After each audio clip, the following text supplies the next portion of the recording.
पहाड़ से ही छलांग लगा रही हूं, पर मैं अपनी बेटी को इन शिव जी को नहीं दूंगी। मैं नहीं दूंगी, नहीं दूंगी। मैं शरीर भले ही त्याग दूंगी अपनी बेटे के साथ, लेकिन मैं शिव जी को अपनी बेटी को नहीं देने वाली। अब क्या हो? तब ब्रह्मा जी आए महाराज। बोलो ब्रह्मदेव भगवान की जय। ब्रह्मा जी उसी समय आए और ब्रह्मदेव ने भगवान शिव जी की स्तुति गाई। तत्र गत्वा सवे रुद्रो भवता सुप्रबोधिता स्तोत्रैर्नाना विधे स्थित्वा देव कार्यार्चिकीर्षया।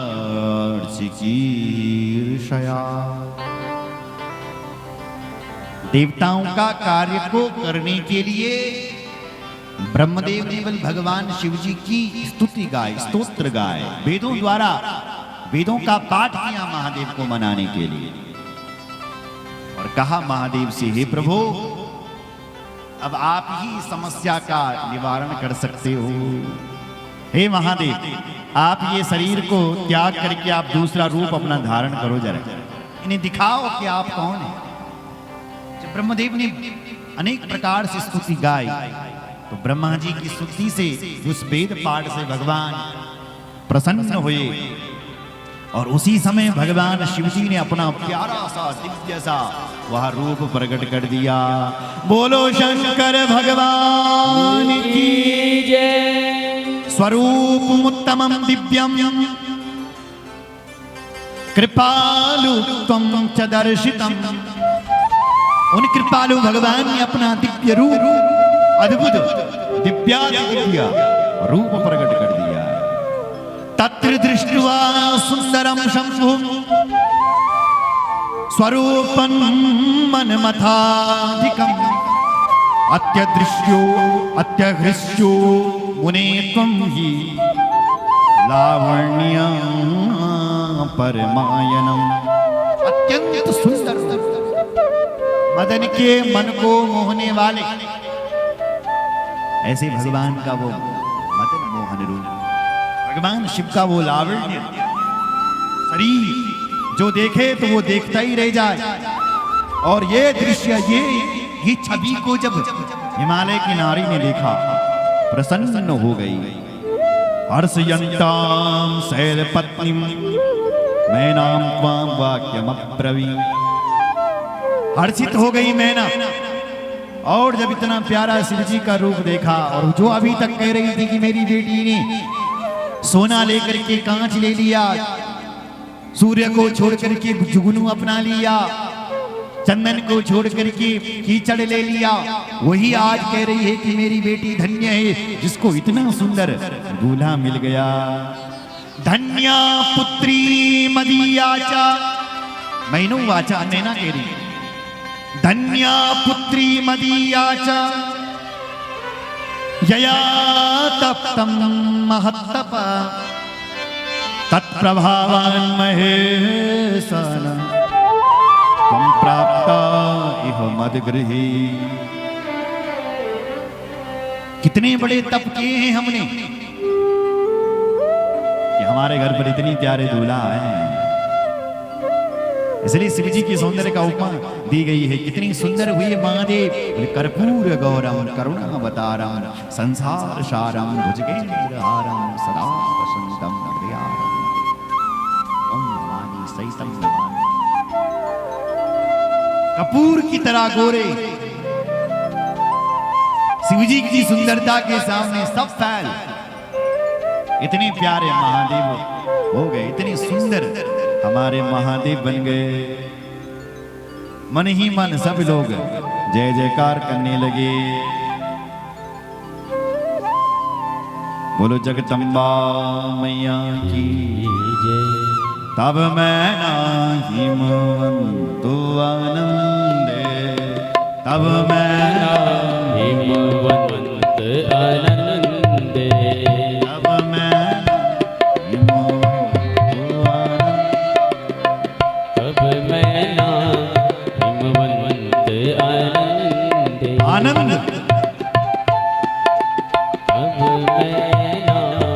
का इतना प्यारा रूप। पुनि पुनि पार्वती पद बंदे, पुनि पुनि पार्वती पद बंदे, पुनि पुनि पार्वती पद बंदे, पुनि पुनि पार्वती पद बंदे।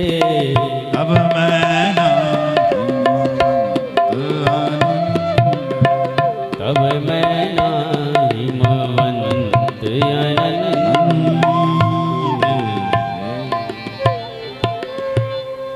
आनंद में भर गए साहब। लगे हो पूरे मंगल गाना, सजे सबई हाटक घटना।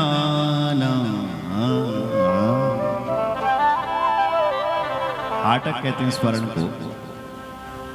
सोना चांदी से लोग सजने लग गए साहब, देवियां संवरने लग गई और मंगल गीत शिव जी की बारात में गाने लग गए। जिस विवाह में भगवान साक्षात ब्रह्मा जी वेद पाठ कर रहे हो, वो कोई साधारण विवाह हो रहा है क्या? हमारे देश गो देश है भारत, जिस देश में विवाह में लोग वेद पाठ करवाते थे, लेकिन आज इस कलिकाल में ये स्थिति हो गई है कि ब्राह्मणों की दक्षिणा देने के लिए हाथ कांप रहे हैं कि वेद पाठी जो विवाह करवा रहा है तुम्हारा, लेकिन शराब की बोतलें फूट रही है। एक जो विवाह महोत्सव है वहां तुम ब्राह्मण की दक्षिणा के लिए 10 बार सोच रहे हैं। ब्राह्मण देवता ने 5100 रुपए सबसे ज्यादा बोल दिया विवाह करवाने की, लेकिन उसी विवाह में जब शराब बंट रही है तब तुम एक पल के नहीं सोचते हो। तब तुम्हारा विवेक कहां चले जाता है, तब तुम्हारी गरीबी कहां चले जाती है। जब ब्राह्मण की दक्षिणा की बात आती है तब तुम बोलते हैं कि हम गरीब हैं साहब, हम पर न सौंपी। लेकिन जब तुम शराब बांट रहे हो तब तुम्हें ये सोच क्यों नहीं आती है? आज शादी विवाह में कम से कम 11-21 ब्राह्मण आने चाहिए थे, भारतीय परंपरा है। लेकिन आज दरवाजा से तुम बुलाने लगे विवाह में। लोग देवताओं का आह्वान करते थे, लेकिन आज शराबियों का आवाहन हो रहा है। इसलिए मेरी बात ध्यान से सुनो, किसी शादी और विवाह में मांस और मदिरा नहीं चलनी चाहिए। कितने लोग इसका विरोध करेंगे? हाथ खड़े करो। और यदि ये नहीं रोका गया तो ऐसी आपदाएं आती रहेगी साहब।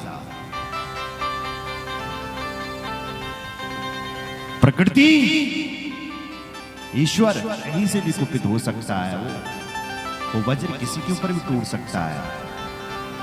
इसलिए समझ जाओ, पवित्र जो शादी विवाह है उसमें वेद पाठी ब्राह्मणों को बुलाओ, वहां वेद ध्वनि होनी चाहिए।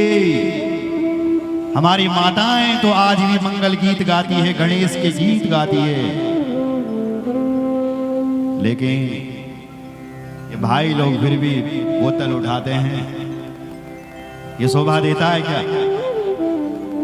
क्यों? आप गा रहे हैं तेणु भजा खुद गणेश, हे गणेश जी आजा, हे मोरिका नारायण आजा। क्या भगवान गणेश आ रहे होंगे? बोलो। जिस शादी और विवाह में शराब बांटी जा रही हो उसमें कोई गणेश जी नहीं आ रहे हैं साहब। जिस शादी और विवाह में मदिरा मांस पकड़ा हो वहां कौन सा देवता अवतरित हो रहा होगा? वही नाटक हो। इसलिए मेरा निवेदन है कि शादी विवाह में ब्राह्मणों की संख्या बढ़ा दो। वेद पाठ करा, वो भी तू भी बोली घर पर।